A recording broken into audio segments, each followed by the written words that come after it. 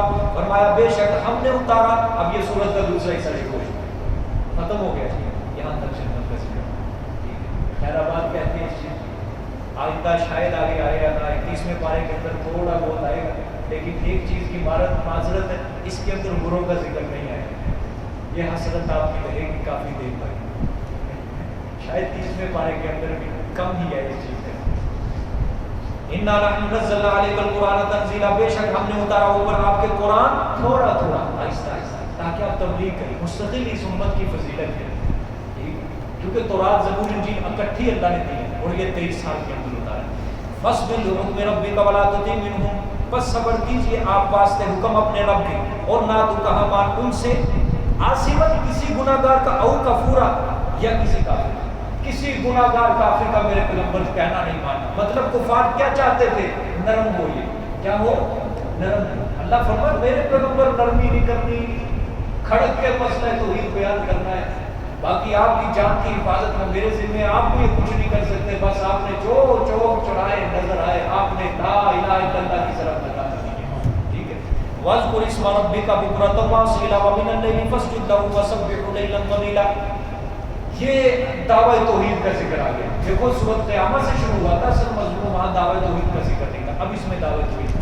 اور یاد کر تو نام اپنے رب کا بکرۃ صبح واسیلا اور شام ومن اللیل اور رات کو فسجد لہو پس سجدہ کر تو واسطے اس کے وسبح لیلا طویلا اور پاکیاں بیان کر تو اس کی رات لمبی طویل رات اس کی پاکیاں بیان کرتا ہے. اچھا اس میں جی 6 نمازوں کا ذکر ہے. آؤ ذرا تلاش کرو بکرتن کے کون سی نماز ہے.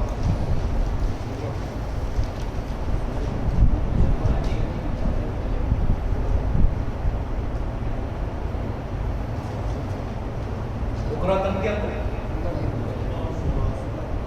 کون سی صبح؟ فجر. اچھا اصیلہ کے اندر عشاء. اچھا ٹھیک ہو گیا، اثر آ گیا. اور اصیلہ اور کوئی کول مغرب. اصیلہ کے اندر تیسرا کول کوئی تیسرا کول ایک اثر آ گئی ہے، ایک مغرب آ گئی ہے. 5 پوری کر دو اصیلہ کے اندر کام ختم.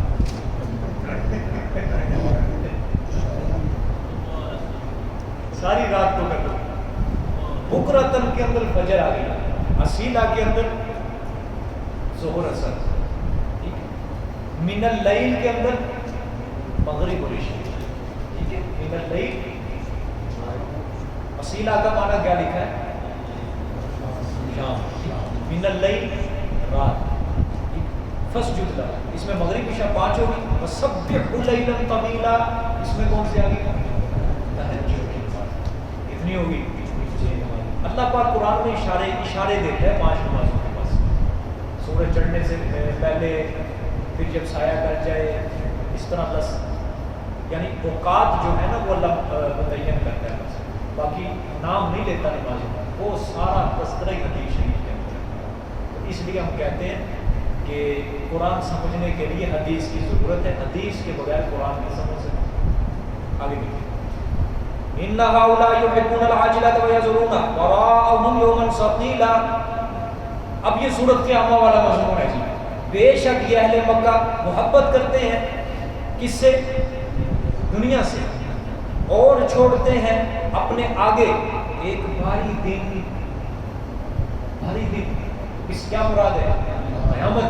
فرمایا میرے پیغمبر یہ مکے والے کیا کر رہے ہیں؟ دن رات کفر و شرک، دن رات گناہ، دن رات نافرمانیاں. کیا کر رہے ہیں؟ یہ دنیا سے محبت کر رہے ہیں بس.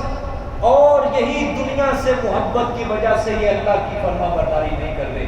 اسی دنیا کی محبت کی وجہ سے یہ آخرت کی تیاری نہیں کر رہے. اگر یہ دنیا کی محبت نہ ہوتی ان کے دلوں میں تو پھر یہ آخرت سے محبت کرتے، آخرت کی تیاری کرتے، اللہ سے محبت کرتے، نہ گناہ کرتے. دیکھو اللہ پاک دین کو، دنیا کو متضاد ٹھہرایا قرآن پاک. یہ کبھی اکٹھی ہو ہی نہیں سکتی. جس کے دل میں دنیا کی محبت ہوگی یاد رکھو اس کے دل میں آخرت خوف خدا ختم ہو جائے گی. انسان نماز کیوں چھوڑتا ہے؟ کیوں چھوڑتا ہے؟ وہ دنیا کی محبت ہوتی ہے نا. چلو چھوڑتا نہیں، آگے پیچھے کر دیتے ہیں. کیا ہوتا ہے اس کے دل میں؟ دنیا کی محبت میں اب یہی نہیں ہے کہ پیسہ لگا لو. دوست ہیں اس میں، ماں باپ آ جاتے ہیں دین کے مقابلے میں، بہن بھائی آ جاتے ہیں، ہر چیز ہے دنیا کی محبت. بات سمجھ میں آ گئی؟ جس کے دل میں دنیا کی محبت آ گئی وہ دوست آ جائیں گے، چھوڑ دے گا نماز. ماں باپ ہو گئے، آج چھوڑ دے گا. بہن بھائی، بعض رشتے دار آ گئے، آج چھوڑ دے گا. یہی چیز ہوتی ہے نا. دین کو اس وجہ سے چھوڑتے ہیں کہ دنیا کی محبت ہوگی. اگر یہ خناسیت یہ نہ ہو دل کے اندر تو پھر انسان اللہ کو وقت دیتا ہے، سجدے سے گریز نہیں کرتا. تو فرمایا میرے پیغمبر افسوس ہے ان کے اوپر. یہ کیا چھوڑ رہے ہیں اپنے آگے؟ بھاری دین چھوڑ رہے ہیں، بھاری دین. بڑی عجیب، بڑا زبردست اللہ نے زجر کیا، ڈانٹ کیا اللہ نے زبردست. کیا کر رہے ہو تم؟ اچھا قیامت کے دن جس کی بادشاہت ہے، جو اپنی مخلوق کا بنانے والا وہ خود کہہ رہا ہے، کائنات بنانے والا خود کہہ رہا ہے باز آ جاؤ، بندے بن جاؤ، انسان بن جاؤ. کیا کر رہے ہو؟ بھاری دین چھوڑ رہے ہو اپنے آگے. دنیا سے محبت کر کے، اللہ کی نافرمانی کر کے کرنا کیا چاہتے ہو تم؟ سورۃ قیامہ میں بھی یہی مضمون تھا. اگر کسی کی یاد ہو، یہاں بھی وہی اللہ نے دوہرا دیا. کیا کر رہے ہو؟ کیا کرو؟ میں پھر کہتا ہوں او نہ دنیا سے محبت کرو، نہ کرو. وَيَذَرُونَ وَرَاءَهُمْ يَوْمًا ثَقِيلًا. بڑا مشکل اور بھاری دن چھوڑ رہے ہو تم. یا اللہ کوئی آیت ہو کسی کے لیے ذریعہ ہدایت بن جائے کہ کوئی انداز میرے ربا تو نے چھوڑا ہی نہیں انسان کو سمجھانے کے لیے. جس طرح کسی بچے کو ماں باپ سمجھاتے ہیں، بچے باز آ جا، باز آ جا، باز آ جا. ماں سمجھاتی نہیں ہے بچہ یہ شرارتوں سے باز آ جا، وگرنہ ایک دن تیرے اوپر ایسا آئے گا تیرا باپ پکڑ کے تیری چمڑی پھیڑ کے رکھ دے گا. اللہ کہتے ہیں کیا کر رہے ہو دنیا والوں؟ کیا کر رہے ہو میرے بندے ہو؟ میں نے کیا کرنا ہے تمہیں عذاب دے کے. میری جہنم کا عذاب بڑا سخت ہے. نزاعۃ للشویٰ، کلیجہ کھینچ لینے والا ہے، سر اور پاؤں کو وہ چمٹ جانے والا ہے، تمہاری بوٹی بوٹی کر کے راکھ کر دے گا تمہاری. کیا کر رہے ہو؟ تم ایک بھاری دن کو تم اپنے اوپر مسلط کرنا چاہتے ہو. اس سے پیارا اور محبت بڑا انداز اور کہاں سے لے کے آئے اللہ. اگر پھر بھی انسان نہ سمجھے، پھر بھی اس کے اکڑ، دل کی اکڑ نہیں جاتی، پھر اس کے دل کی سختی نہ دل کے اندر سے جائے، پھر بھی وہ اللہ کے دین کی طرف نہ آئے، پھر بھی وہ اللہ کو سجدہ نہ کرے، اس سے بڑا بدبخت اور پتھر دل انسان کو ہو سکتا ہے. ہم دنیا کے اندر اگر کسی دو بندوں کا تعلق ٹوٹ جائے کیا کہتے ہیں؟ اگر ایک نہ مان رہا ہوں کہتے ہیں تو بڑا سخت دل ہے، تو بڑا پتھر دل ہے. کبھی آپ نے اس چیز کے اوپر بھی غور کیا؟ اس سجدہ نہیں کر رہا اللہ پاک کو، قرآن نہیں پڑھ رہا، تلاوت نہیں کر رہا، اللہ کو وقت نہیں دے رہا، ہم اس کو کیوں نہیں سخت دل کہتے ہیں؟ کبھی سوچا ہے ہم نے؟ اللہ نے یہودیوں کو قرآن میں کیا کہا ہے؟ اللہ نے فرمایا اتنے بڑے معجزے دکھا دیے میں نے ان کو، اتنی بڑی نشانیاں، پھر بھی ان کے دل سخت ہی رہے. اللہ نے فرمایا سخت نہیں، پتھر سے بھی زیادہ سخت رہے. پتھروں سے تو پھر بھی چشمے پھول پڑتے ہیں، نہریں پھول پڑتی ہیں، سمجھا گی، آبشاریں پھول پڑتی ہیں. ان کے دل پتھر سے بھی زیادہ سخت ہی رہے کہ ان کے دل نہ نرم ہوئے. اتنے بڑے صاحبان نے سایہ کر دیا ان کے اوپر، 12 چشمے نکال دیے پتھر سے. من سلوا ان کے لیے خیر کے خزانوں سے میں نے ان کے لیے اتارا. اتنے بڑے انہوں نے وعدے کیے لیکن یہ نہ مانے. کس طرح اللہ پاک اور سمجھائے گا انسان؟ تو یاد کر لو نرم دل انسان کی پہچان کر لو، وہی نرم دل انسان ہے اصل جو اللہ کے دین کے لیے اپنا وقت صرف کرتا ہے. جو قرآن جس کو نرم دل کہتا ہے وہ وہی ہے جو پنجگانہ نماز پورے اس کے واجبات آداب کو مد نظر رکھتا ہے، اللہ کے قرآن کو وقت دیتا ہے اور دنیا کو وقت کم دیتا ہے. دنیا کو صرف اتنا وقت دیتا ہے کہ وہ زندہ رہ سکے، بس اتنی روٹی کھا لے تو وہ زندہ رہ لے. سبحان اللہ. اللہ پاک نے دیکھو کیسا انداز بنایا. یہ آیتیں پڑھ کے بھی اگر کوئی پتھر دل انسان پہ نرم ہو اس کے اللہ پاک ہمارے دلوں کو نرمی عطا فرمائے. تو یہی ہے دل کی نرمی کہ انسان اللہ کا ہو جائے، دنیا کو چھوڑ دے.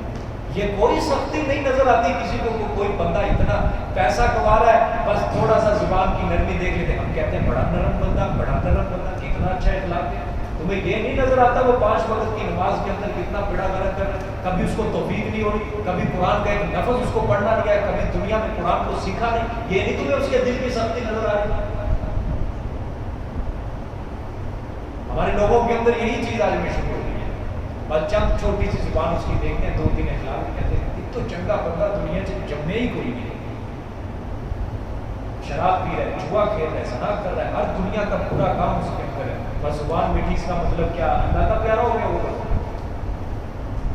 حضرت عمر رضی اللہ تعالیٰ عنہ جیسی سخت طبیعت، کیا کہو گے ان کے بارے میں؟ ہے ٹھیک ہے نہیں سخت طبیعت. حضرت ابوبکر صدیق نے جو خلیفہ بنایا اپنی زندگی، لوگوں نے پتہ کیا کہا؟ حضرت ایک سخت مزاج آدمی کو آپ خلیفہ بنا رہے ہیں. یہ کہا سخت مزاج آدمی کو خلیفہ بنا رہے. لیکن کوئی کیا جانے، یہ تو ابوبکر کی نگاہیں دیکھ رہی تھی نا کہ عمر اللہ کو کتنا پسند ہے.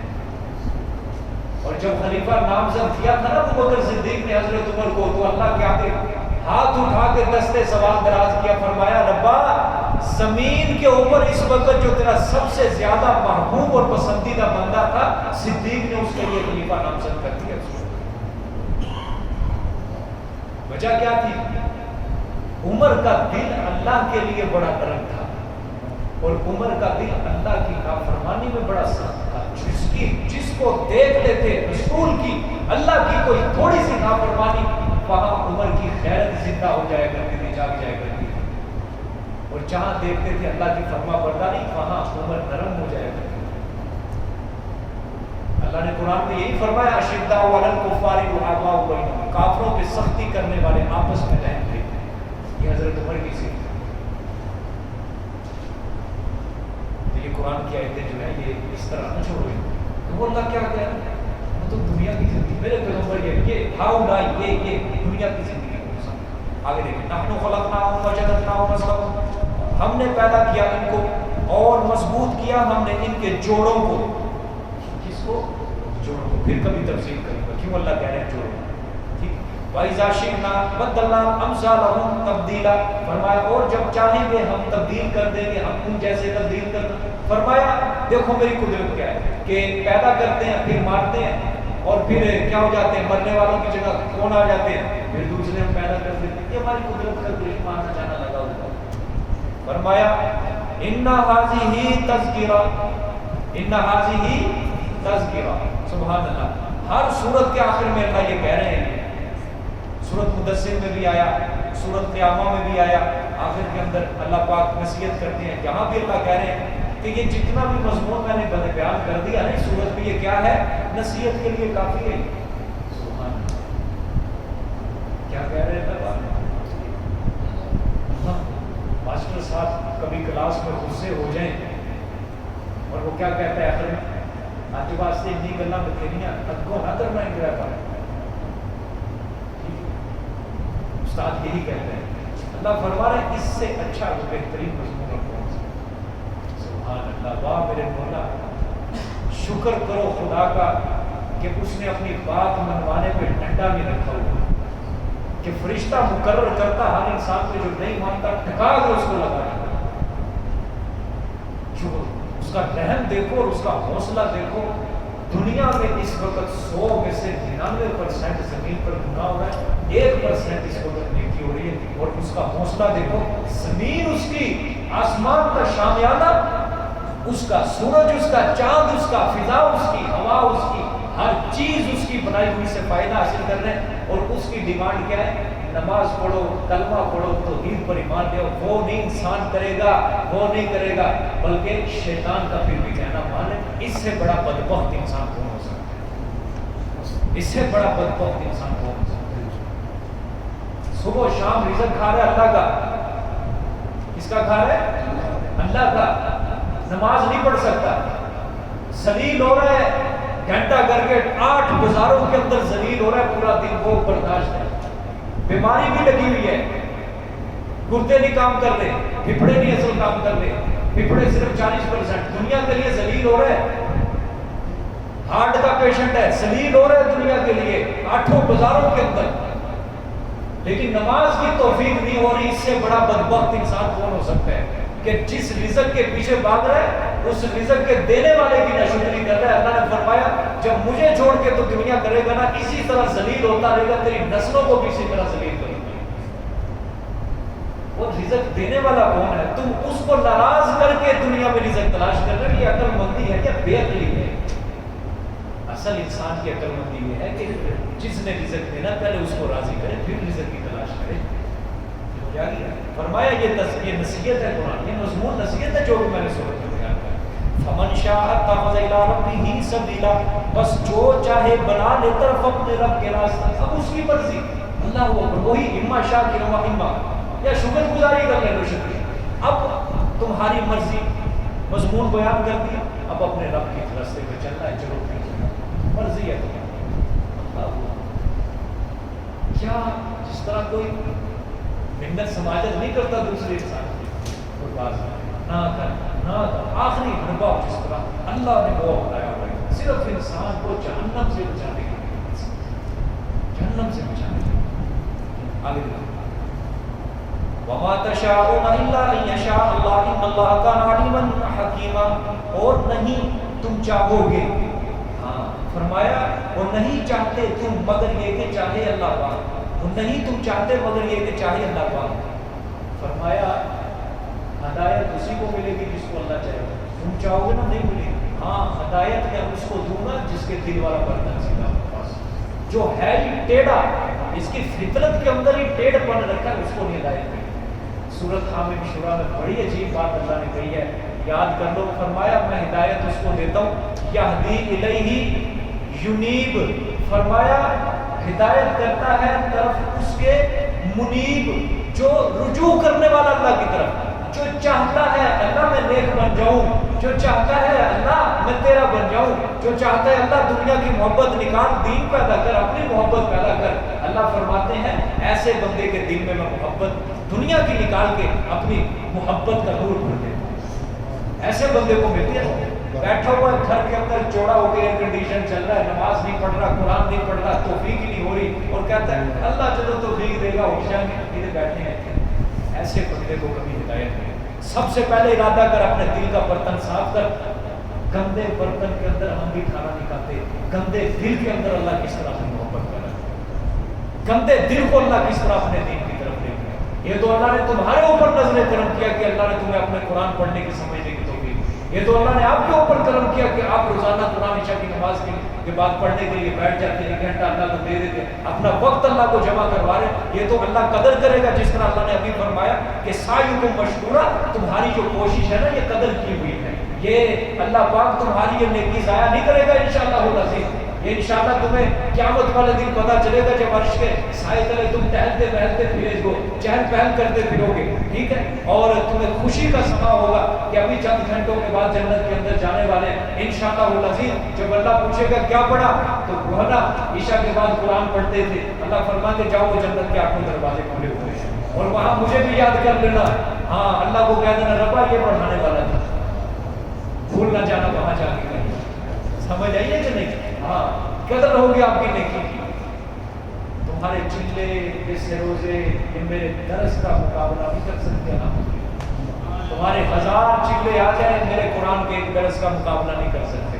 جاؤ، سمجھ آ گئی ہے کہ نہیں؟ یہ قرآن دل میں دقت پیدا کرتا ہے۔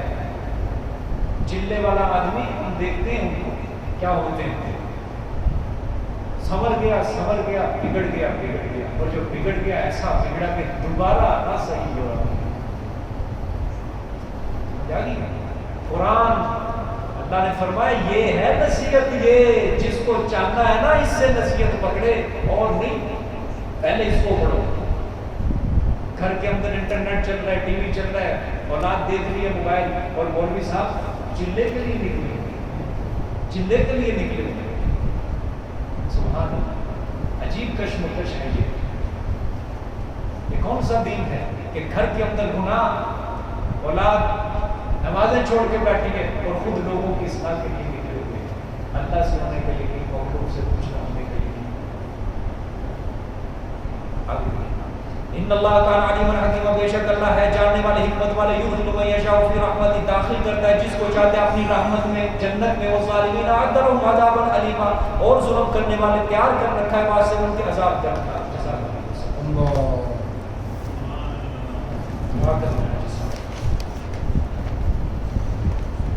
حاضری دے دیں سارے کافی ہو گئے۔ غلام محمد صاحب، رشید احمد صاحب، یونس صاحب، محمد ارشد صاحب، عبد المجید صاحب، محمد منصور صاحب، اصغر لانی صاحب، محمد کاشف صاحب، محمد تنویر صاحب، محمد جواد الحسن صاحب، میاں وقار احمد صاحب، محمد آصف صاحب، میاں وقار احمد صاحب، محمد رفیق صاحب، محمد شکیل صاحب، محمد مبین صاحب، محمد یوسف صاحب، محمد ندیم صاحب، محمد سلیم صاحب، محمد سمیع اللہ صاحب، محمد زبیر صاحب، محمد عارف صاحب، محمد ریاض صاحب، سبحان اللہ ساری حاضر ہیں، محمد اذان صاحب، انجم وحید صاحب، محمد سنیل صاحب، محمد حسین، محمد طاہا، محمد عبد الرحمن، محمد یوسف صاحب،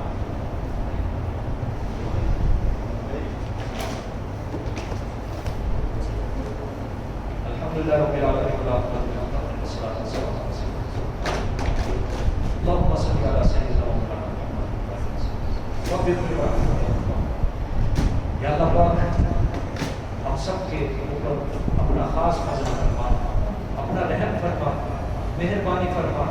یا اللہ پاک ہمارے صغیرہ کبیرہ دانستہ غیر دانستہ بھولے جان بوجھ کے جو بھی گناہ، یا اللہ معاف فرما۔ اے میرے پروردگار، یہ قرآن جو پڑھ رہے ہیں تیری محبت میں، یا اللہ اس میں ہمیں استقامت عطا فرما۔ یہ سورۃ دہر آج اس کا اختتام ہوا، جتنی تیری جنت کی نعمتیں ذکر ہوئی وہ سب ہمارے نصیب میں لکھ دے گا۔